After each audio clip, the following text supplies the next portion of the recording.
Welcome, everyone. Thank you for being here today. My name is Kaylani, and I am here today representing the Society for Health Psychology Research Council, sponsor to this webinar. Thank you all for being here. We want to remind you that this event is being recorded. Therefore, anyone who speaks during this event is agreeing to be recorded and granting permission for the recording to be posted on our website. We do ask that you keep yourself muted during the presentations. We have planned quite a bit of time at the end of our presentations for questions after we hear from our panelists, and we'll welcome and encourage you to unmute at that time for discussion. In getting us oriented for our presenters today, a major priority of the Society for Health Psychology is addressing health disparities in both the efficacy and access to health psychology interventions. And I think many of our institutions are looking inward right now to acknowledge where we have fallen short in order to identify pathways forward to achieve true health equity. The spirit of today's webinar is to highlight work that is already being done that really exemplifies these aspirations. This is not just to provide credit to our researchers who are leading the way, but to provide an opportunity for all of us to learn from their efforts. And with that, I am thrilled to introduce our panelists, Dr. Carolyn Tucker and Dr. Whitney Evans. First, we will be hearing from Dr. Tucker, who is a clinical psychologist, and she has spent much of her career at the University of Florida. She is a distinguished alumni professor, a professor of psychology, a professor of community health and family medicine, and a research foundation professor, all at UF. She's also the director of the UF Health Disparities Research and Intervention Program, and she is the UF Florida Blue Endowed Chair in Health Disparities Research. And of course, I must mention that Dr. Tucker is a fellow of the Society for Health Psychology, so we are quite lucky to call her one of our own. Dr. Tucker's program of research is focused on addressing health disparities in healthcare, especially those related to race, ethnicity, and socioeconomic status. Dr. Tucker has truly been paving the way in this area, demonstrating a constant commitment to elevating the voice of the patient, building and leveraging community connections, all with the goal of delivering culturally sensitive care that empowers the individual. We are also thrilled to welcome Dr. Evans today, who, in the spirit of collaboration and partnership, which are undercurrents for today's discussion, brings us an interdisciplinary perspective. She has her PhD in nutritional epidemiology and is a registered dietitian. Dr. Evans is an assistant professor of research in the Department of Psychiatry and Human Behavior of Brown University Warren Alpert Medical School and the Weight Control and Diabetes Research Center of the Miriam Hospital. Dr. Evans' program of work is focused on addressing weight gain, particularly during vulnerable periods such as the summer, among children and adolescents from low-income and urban communities. To accomplish this, Dr. Evans is particularly focused on harnessing the infrastructure of existing community resources and programs to deliver interventions targeting multiple health behaviors, such as healthy diet and activity level. I want to thank you, Dr. Tucker and Dr. Evans, for sharing your time and expertise with us today. And with no further ado, I will turn the virtual stage over to Dr. Tucker, who will be speaking about her work using a community-based participatory approach to reducing food insecurity, social isolation, and poverty among seniors in low-income Black communities. And Barbara, thank you already for having those slides ready to go. Wonderful. Thank you so very much. And let me just say, I'm very excited today to talk about my community-based participatory approach to reducing food insecurity, social isolation, and poverty among seniors in low-income Black communities. And maybe the best way to express my excitement is to say that I am just tickled black about all of this. So we can go on. And I thought I'd start by just giving an overview of what we mean by food insecurity, as well as social isolation and poverty among Blacks. And so I thought I knew what food insecurity was, but I really didn't. And so it's a lack of access to enough nutritious food for an active and healthy life. And it's not just having food, because very often people think they're helping by giving a lot of canned food that's high in sodium and cause people to be more likely to get hypertension. It's often evidenced by skipping meals and eating low-cost, unhealthy food. And, and it increases the risk for chronic diseases and mental health problems. And so seniors are the fastest growing food insecure group in the United States. Approximately 5.3 million seniors are food insecure, and we can see the racial differences. So 15.1% of Black seniors are food insecure if we compare that to white seniors, which is 62%. And you can see Hispanic seniors are not that far behind Blacks. And there are also income differences. So you can see that approximately 30% of seniors with incomes below the poverty line are food insecure, whereas when you look at those who are above 2%, 200% of the poverty line, only 2.7% are food insecure. And then with regard to social isolation, it is a lack of social contact or social support. It affects approximately 1/3, 1/2 of the senior population. And it also is linked to chronic diseases and poor mental and physical health. And I think I didn't even know this, but until I looked at the literature when I first started on this journey, that is associated with 25% to 30% of increased risk of death just from social isolation. And then with regard to poverty, I think this is not surprising. So if we just look at all of us in the U.S. and we look at without looking by age group, and you can see that with the goal line you can see that Blacks are overrepresented in poverty, whereas whites and Hispanic Asians are underrepresented in poverty. And most importantly here, if you look at all of the age groups under age 18, 18 to 64, and 65 and older, that with the gold bars, you will see that Blacks are overrepresented in poverty. Now, our community-based participatory research approach to reducing food insecurity, social isolation, and poverty among seniors and low-income Black communities. The CBPR is an approach that I use now in pretty much all of my research.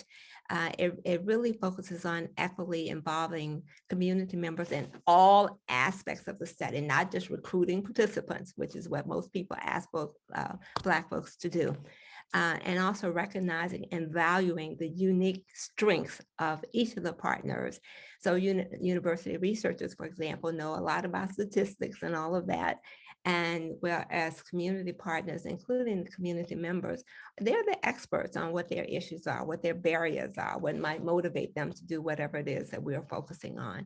And it also focuses on individual and community empowerment. And I always say it's really empowering people to take charge of their health under whatever conditions that exist. And so our CBPR informed intervention program, and the one that I'll be talking more specifically about today, is called the Health Smart Holistic Health Program to reduce food insecurity, social isolation, and poverty among seniors. And you'll hear me just refer to it as the Health Smart Holistic Health Program for seniors. It was funded by $2.1 million in grants from the Humana Foundation. That's 3 different grants that we've received that total that amount. And it's conducted in Health Zone 1 of Jacksonville. And Health Zone 1 is 79% Black now. When we did this, started 2 years ago, it was 85% Black. And of the 6 health zones in the city, Health Zone 1 has the lowest incomes, the highest rates of most chronic diseases, and the shortest lifespans. And so, and of course, we began by looking at the needs assessment that included a section for Health Zone 1. And in Health Zone 1, food insecurity, poor diet and nutrition, and mental health were the top concerns. And yet mental health care is limited, that seniors and minorities need it most. And it was interesting because I had a friend who asked for me to try to find a Black psychologist in Jacksonville, and I could not find, but I found a Black psychiatrist. There was a marriage and family therapist, but that was about it. So there's definitely a need, and a lot of Black communities don't have access to mental health professionals, and a lot of them don't trust them anyway.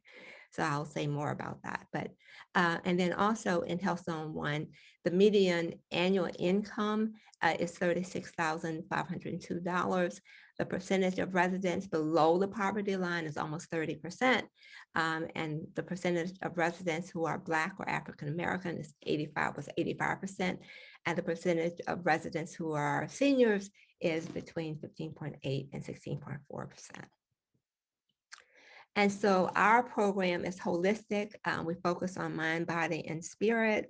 We also focus on the various social determinants of health, which you'll see when I talk about the specific components of our program.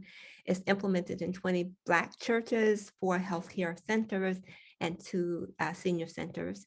And the program itself is implemented by community members, community stakeholders, and culturally sensitive UF researchers. And I just want to say, when I say culturally sensitive, I've always written a lot about cultural sensitivity. Most people talk about cultural competence. Competence is having the knowledge, skills, awareness, and experiences to provide care to people who are different, or to intervene with people who are different. However, sensitivity refers to conveying that knowledge that enables people to feel comfortable with you, feel respected, and to feel like they can trust you. And trust is a big issue in the Black community. It's partnership anchored for sustainability, and it has multiple physical and mental health promotion components in terms of our program.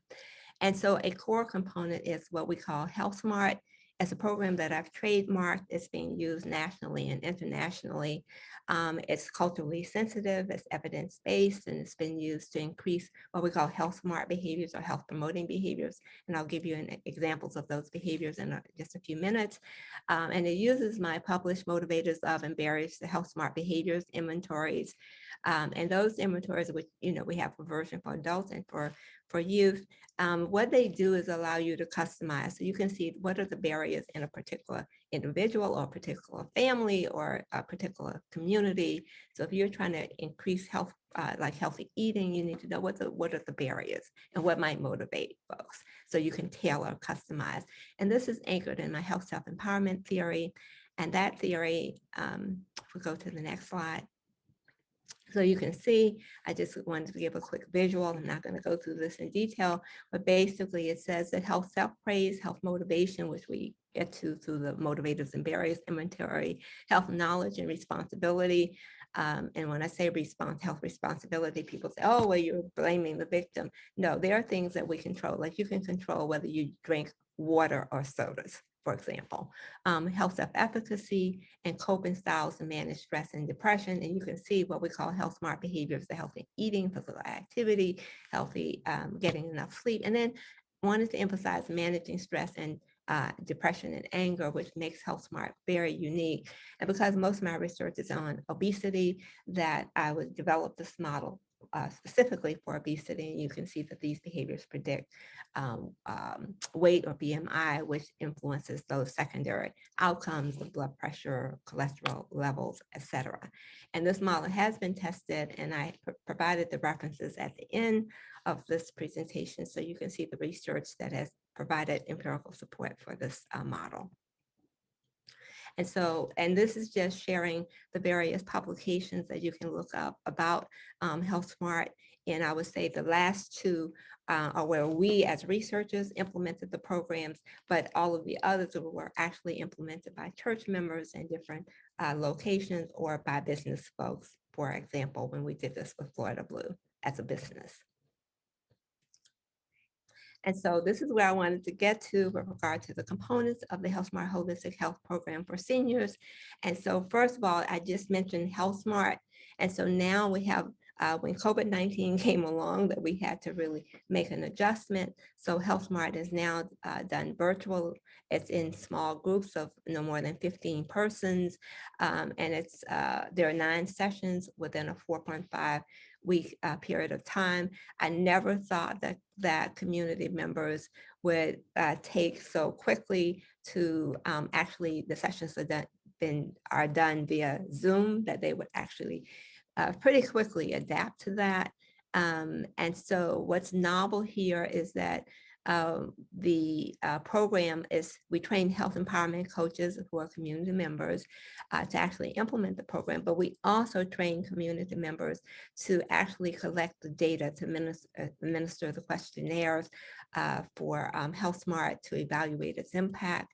And they had to go through the IRB at the University of Florida, and I had to fight. It took several months for me to get the IRB people to allow me to get a PowerPoint of the training and also of the tests so that we could administer that locally. So it's been a challenge because they thought that community members could not be researchers. And I feel passionate about this. So we finally have success in that area. And I should also say that all of these folks are paid not less than $15 an hour, and some are paid more than that. We have also we established 20 Health Smart church pantries. I never thought that I, as a researcher, would be establishing pantries, but we did. And also Health Smart is implemented at each one of these churches where we have the pantries, and that there's a coach at each church towards sustainability. And so they each are Health Smart sites. We also have our physician prescription of Health Smart program, and this is where at the 4 medical centers, they actually prescribe Health Smart and send them to our Health Smart program and so that people could go to the churches for the program, or they could go to, I didn't mention that at the healthcare sites, that we also, at those clinics, we also have Health Smart and have group sessions run at those sites as well. And at least at 2 of them, so let me be clear. And so, and then in there, my charts, also information about Health Smart, and we've developed brochures for healthy eating, for managing stress, for managing depression, that are also posted in the My Chart for the participants, well, for anybody who is using any of the UF healthcare system.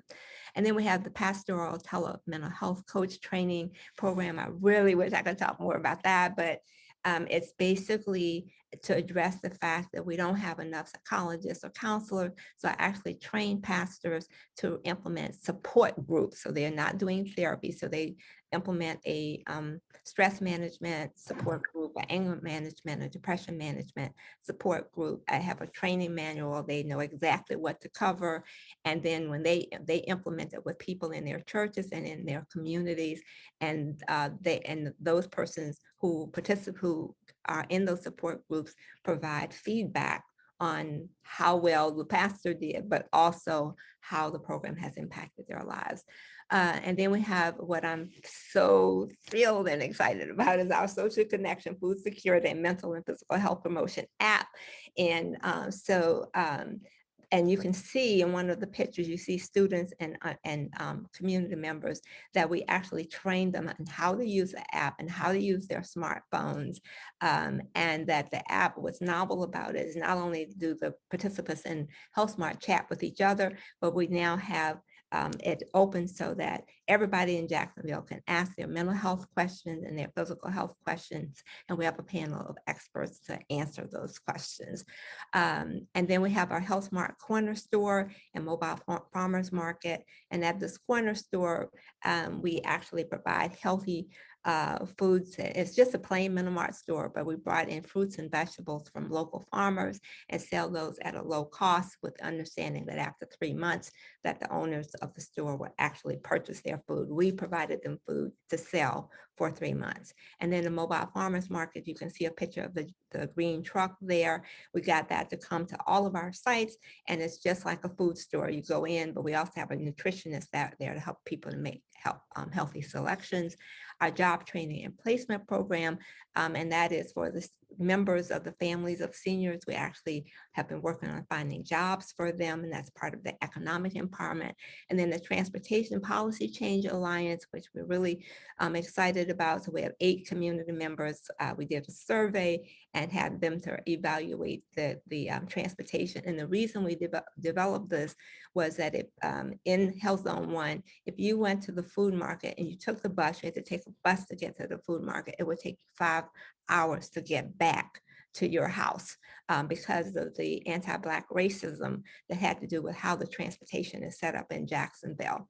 And just the fact that we formed the alliance, that the Jacksonville Transit Authority Vice President, who is a member of our Health Smart Community Advisory Board, decided that they were going to make some changes with regard to the transportation so people could go anywhere in Jacksonville for $2. So we can go on. So those are the major components of the program. And so I just want to share with you on our next slide, in terms of the participants in the Health Smart Holistic Health Program for seniors, we have 442 seniors aged 60 or older who lived in Health Zone 1. And you can see the 77.9% were females and 93.1% were Black or African American. And so we can go through these slides pretty quickly, but you can see that at the end of the program, that food insecurity decreased. And so what you see is baseline, and then after the program, about 3 months, and then 2 months later as a follow-up. So you can see that there was a still continued downward trend at follow-up. Also, with regard to depression, you can see the decrease, and you can also see what happened at follow-up. And then the same thing with regard to loneliness, which we also measured. Blood pressure, you can see what happened. So from baseline to time 2, and then that follow-up.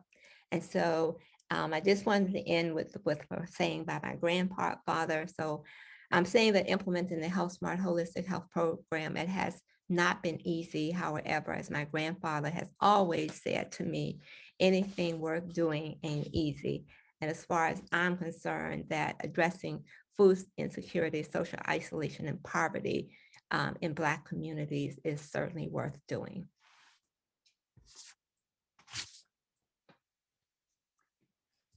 Dr. Tucker, thank you. That was fantastic. Thank you. We are going to be transitioning to Dr. Evans now. I want to pause here while she's taking over to share her slides. But if there's a question that we could quick ask Dr. Tucker in between, feel free to jump in. Otherwise, we will move right along and we'll have plenty of time for discussion at the end.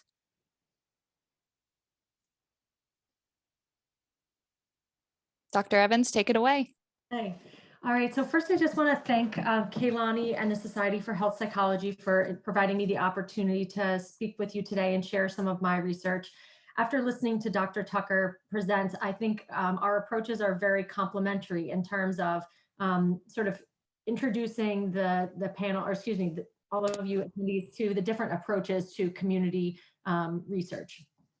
And so the title of my talk is Working with Community Partners to Prevent Excess Weight Gain in Youth from Low-Income Households. And the objectives of my talk are first to differentiate between different types of community research done within communities. There's community-placed research, community-based research, and community-based participatory research, which Dr. Tucker just presented on. I'm going to be providing 2 examples from my own research, one of a community-placed research study that really capitalized on existing infrastructure within the community, and then secondly, introduce a community-based research study, which is ongoing right now. Instead of presenting the results, I'm going to talk a little bit more about the activities that our research team took on in terms of making these studies or these approaches feasible, and hopefully it'll be a nice complement to Dr. Tucker's presentation. And then finally, I'm just going to briefly identify the strengths and weaknesses of the 2 approaches that I'm presenting on. So there are sort of 3 different types of research with and within communities. So community-placed research is probably the least community-involved research. And so in that instance, the research takes place in the community, but the research or the academic team drives the agenda.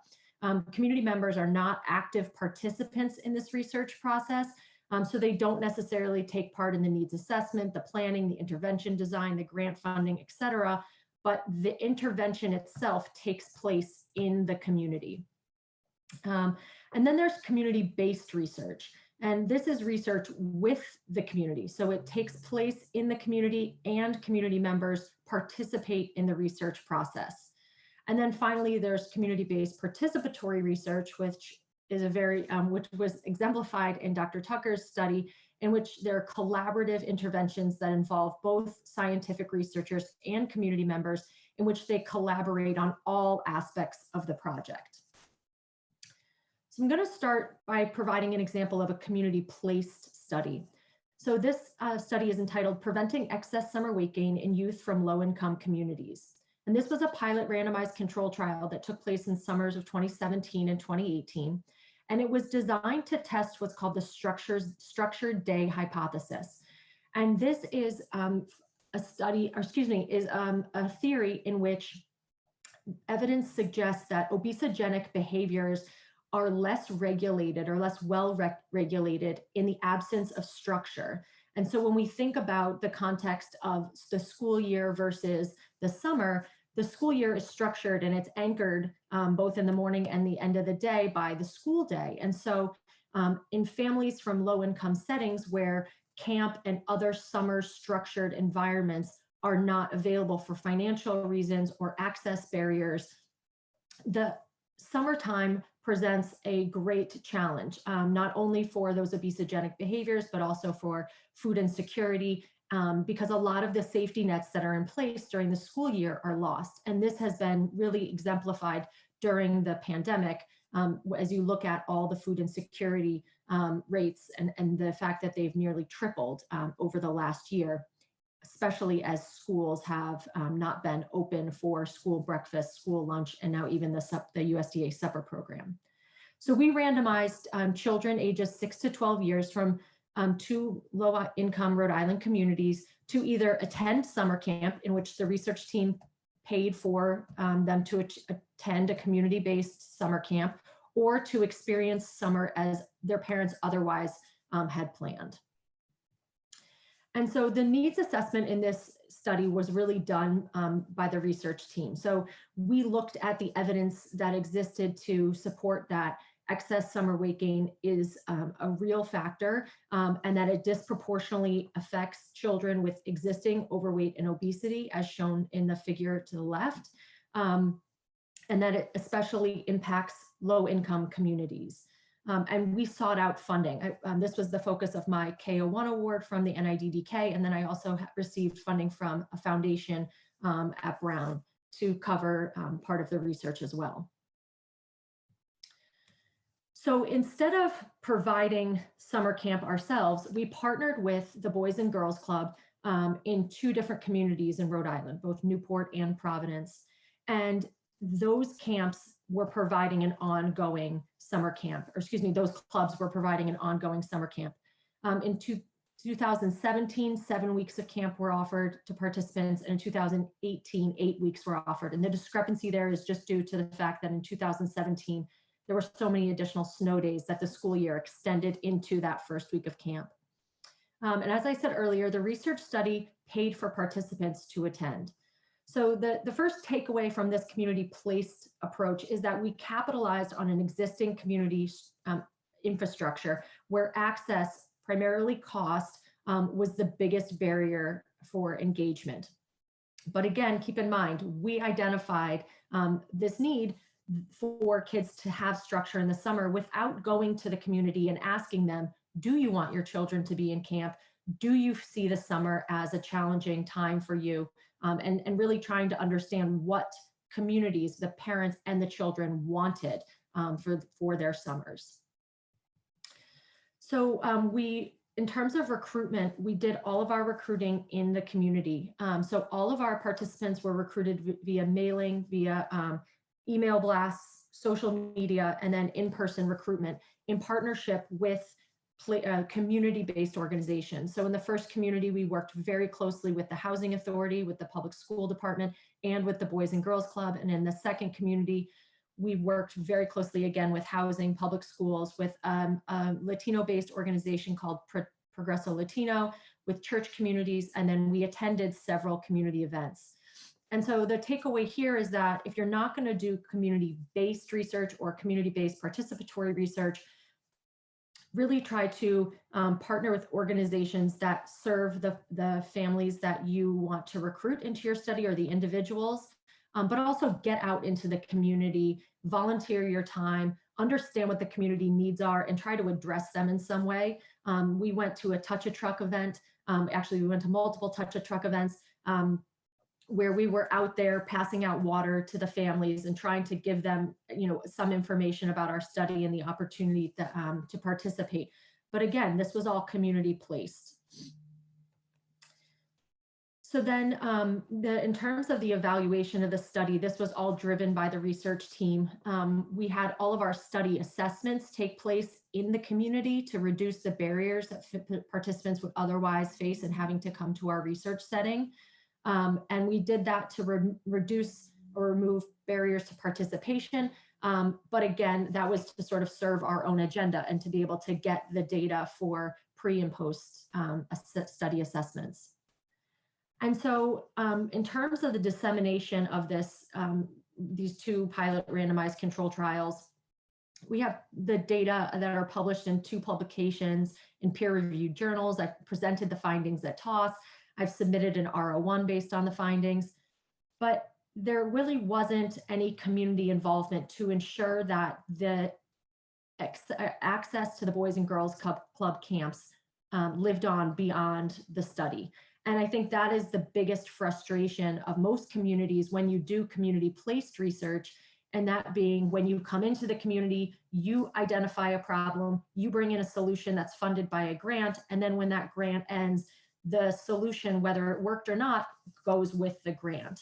And so I think I present this research because it was, it did capitalize on an existing infrastructure within the community, but it wasn't in the community's best interest, because it essentially showed them, we essentially found out that camp is protective against excess weight gain. Camp is protective against the experience of food insecurity over the summer. But then when the grant ended, we were no longer able to provide access to families to attend camp. And so in the next large grant that I was a part of, we tried to take a more participatory approach. And so this example is, I'd say it's really flirts on the line with community-based participatory research, and that the community has been very involved since the beginning. And this one is called Packaging the Join for Me Program for Implementation in Low-Income Settings.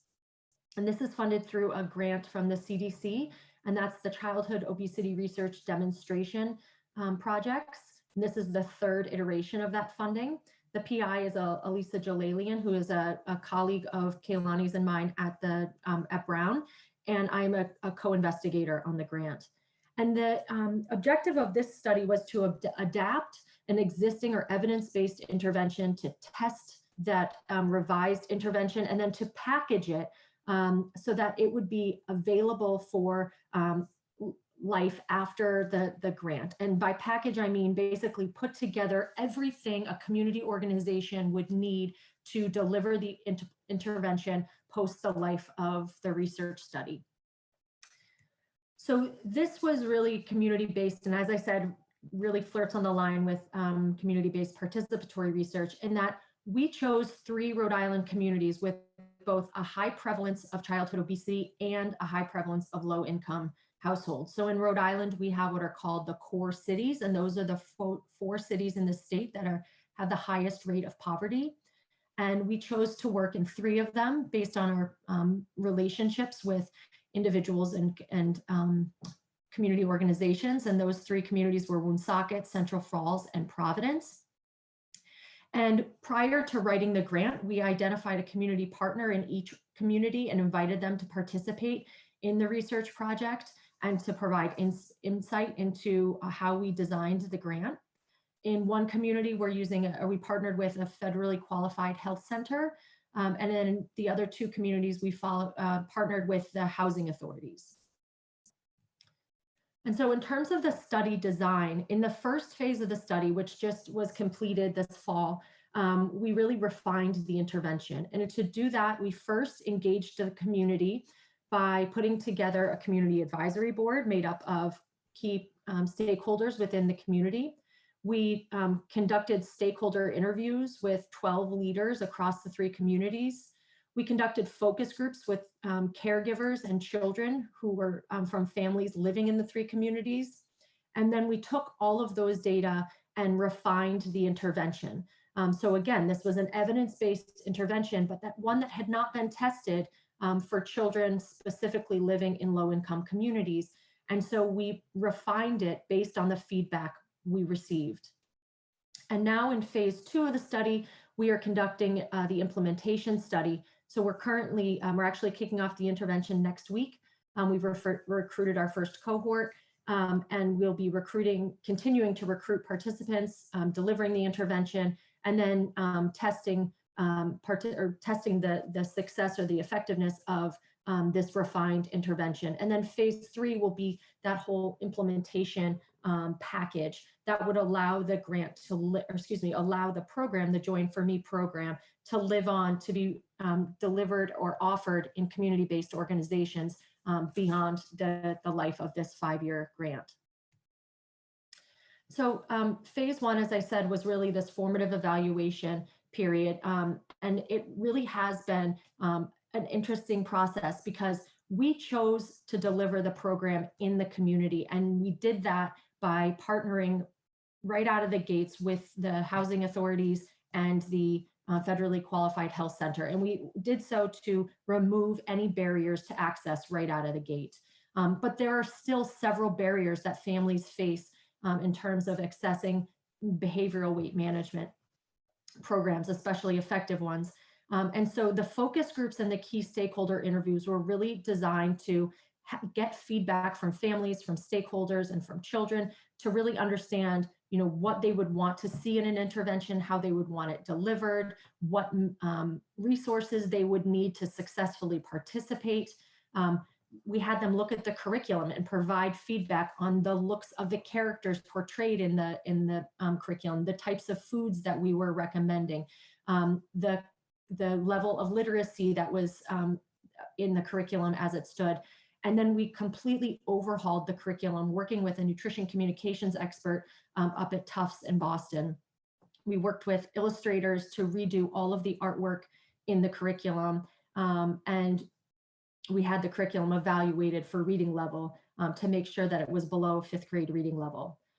And then we also have been developing resources to help families who may face challenges like food insecurity. So we've put together, through the Hassenfeld organization at Brown, put together a web resource that families can utilize to locate food pantries, grocery stores, transportation routes, corner stores that sell produce, corner stores, grocery stores, et cetera, that accept EBT benefits as well as WIC benefits.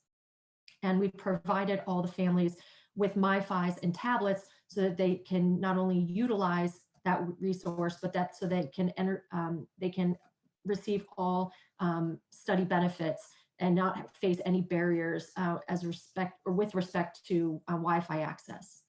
The second part of phase 1 was really capacity building. So we hired internal facilitators at our 3 community partners, and then we hired community health workers because the intervention itself will be delivered by community health workers. That was something that came through loud and clear, but from our community partners during the grant writing, was that they don't want academic researchers who look like me coming into the community that they're maybe not going to trust, or maybe don't have that cultural sensitivity that Dr. Tucker spoke of, that are really going to be able to effectively deliver an intervention.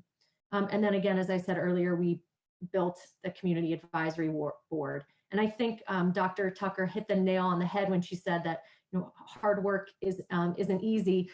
This was very hard work, and you spend so much more time and effort taking this approach. But the idea is that by taking this approach and doing all this hard work, hopefully your study, your program will live on beyond that grant funding because of the involvement and the empowerment of the community in which you're working.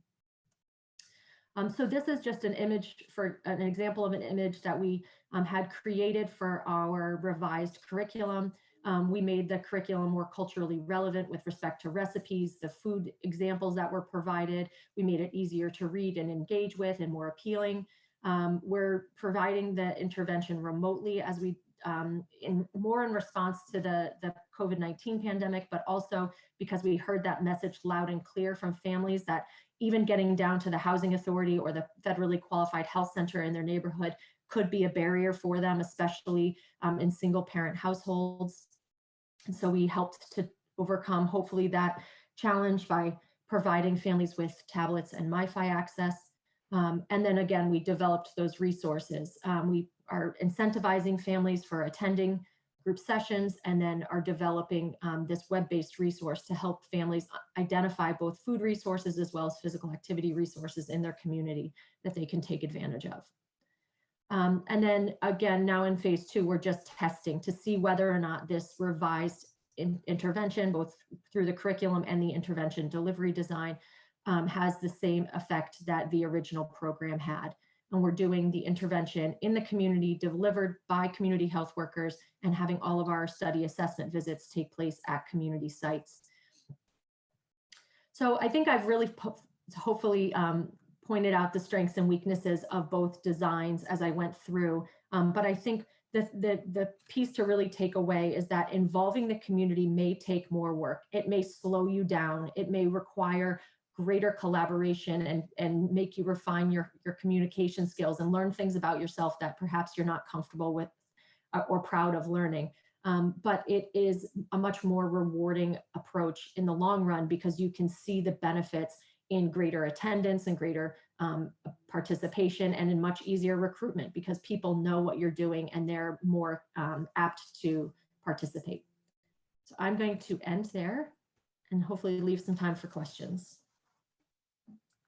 Dr. Evans, thank you. Another fantastic presentation. We've now heard about multiple examples of different ways that researchers can engage with the communities that you're hoping to help in order to address health disparities. I'd love to open the floor for discussion and invite those of you in attendance to either unmute, or I'll keep an eye on the chat function as well if you'd like to throw your question in there.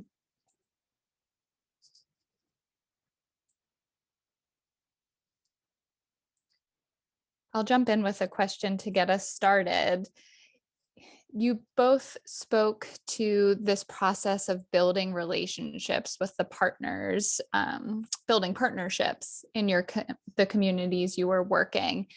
And I'm always struck by the fact that that's like a couple words, and it sounds like it's a skill that's so integral and is probably, we could spend a whole day talking specifically about that piece. And so I was wondering if you could both speak to some tips for those of us who are less familiar with what that looks like for navigating that process of approaching community partnerships and building those relationships with trust.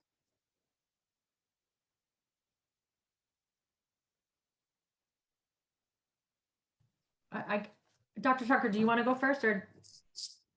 Okay, so I think for what I have learned, at least, is that to build relationships takes persistence, it takes patience, and it takes the sort of repeated efforts on their part of the research team to show these community partners that you are invested in their health and the wellness of their community, and that you're not just there to take something, to gather data, to get their families to participate in your research, to publish your findings, but to really sort of just show that you're in it for the long haul. And I think, you know, having done this research now for 7 years, I'm starting to now see the benefits of all the efforts I've been putting in year after year after year, because these families keep seeing me back. They keep seeing my name in their email box, or they see me out in the community. And I think that, and our research team, most importantly, that helps. I think it's just persistence and patience and commitment. Dr. Tucker, I'm sorry, it looks like you're muted. Okay, so I would say that I agree with the points that Dr. Evans made. I would say, in addition, I started with trying to see who was interested in food insecurity, social isolation. So you're looking for partners who have an invested interest already. And then secondly, I think it helped to have a very diverse team. So when you're approaching, if you're going to focus on Black communities or low income communities, you need to have people, I made sure that also looks something like the community. And that's hard for a lot of white researchers. They have white research teams. And so they need to have some Black folks and Hispanic folks. So I think that's really important. And when I was doing work with Hispanics, I made sure that it has Hispanic research partners. The third thing is that is making sure that you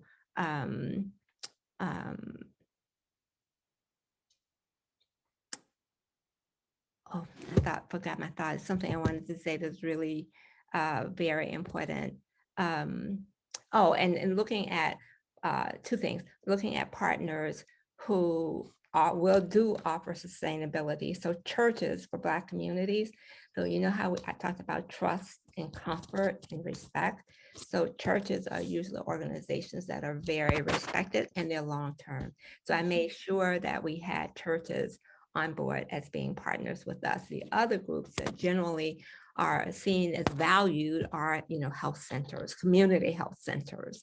So we looked at those as partners. And then lastly, we don't just look for partners. We say, because what has happened is that now a lot of groups want to say, oh, we're part of Health Smart. So all you can hear is Health Smart. They don't even call it Health Smart Holistic Health Program. They just call it Health Smart. And so we say, if you want to be a partner, then you have to complete an application. And that is, and you specify what you're going to do as a partner. Because a lot of times with groups, it looks good to say we have 15 partners, right? And so, but they're not really doing anything. So you have to complete, we don't call it an application, we just call it a partnership engagement form.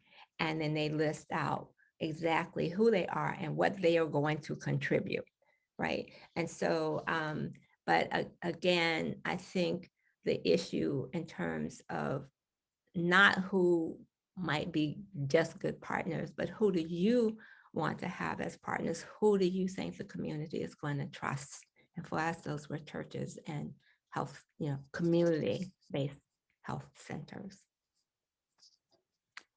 Thank you both for your comments on that. We have a question from Claire in the chat box. If you could elaborate on this exact topic, but how you are building those relationships during COVID time when we're all living life in the virtual world.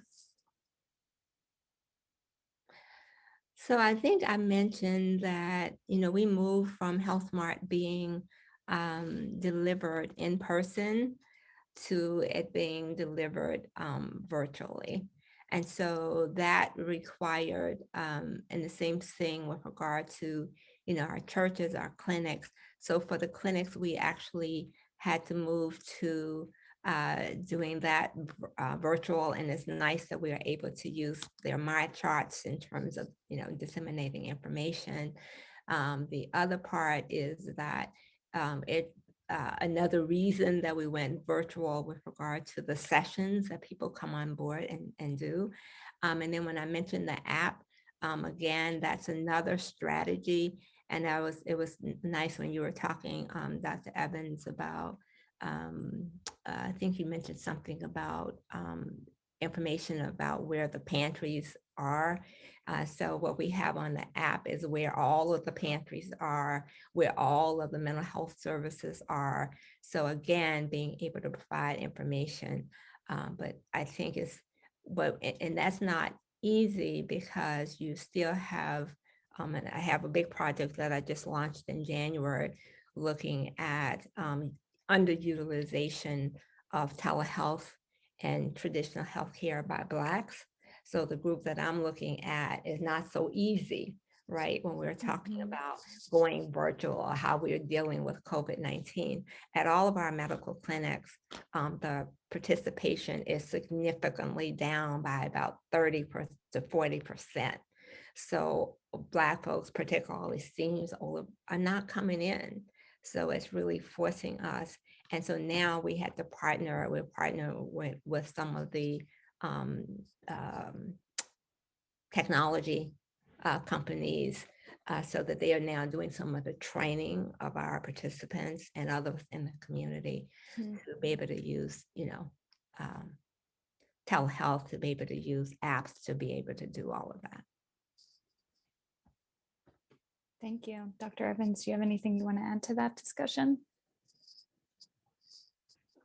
I think just being flexible, I think that's the name of the game for our research going on right now, is that we had to pivot quite unexpectedly, to an all virtual program. So I think recognizing that flexibility, and that with that is going to come some additional benefits, but also is probably going to weaken our intervention in some respects, because a lot of the Join For Me program is hands-on, and those that community building or that group camaraderie that forms when you're sitting in a room with other people who are experiencing similar things, and who look like you and are from the same community, isn't as easy to facilitate in the context of a Zoom.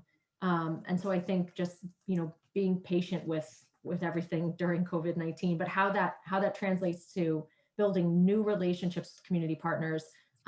To be fair, I haven't had to develop any new community relationships throughout this. I've really been working with the same community partners that we've been working with now for quite some time, and really, so they know us, and thankfully have been willing to continue to work with us in the context of all the additional responsibilities that they've had to take on. Great, thank you both. I am noting the time. We are unfortunately right up against the end of our time limit, and I just want to take a moment so that I can share a heartfelt thank you with Dr. Evans and Dr. Tucker. Thank you also to all of our listeners for joining today. And I want to just note that we love offering these webinars for our members, and we hope that all of you who have joined us to participate will consider renewing your membership for this upcoming year, so we can all continue to connect in this way. What a wonderful learning experience as the participant. Thank you again to both of our panelists, and take care and be safe out there, everyone. Thank you. Thank you, Dr. Olson, and everyone. Thank you. Thank you for being here. That was wonderful. Thank you so much.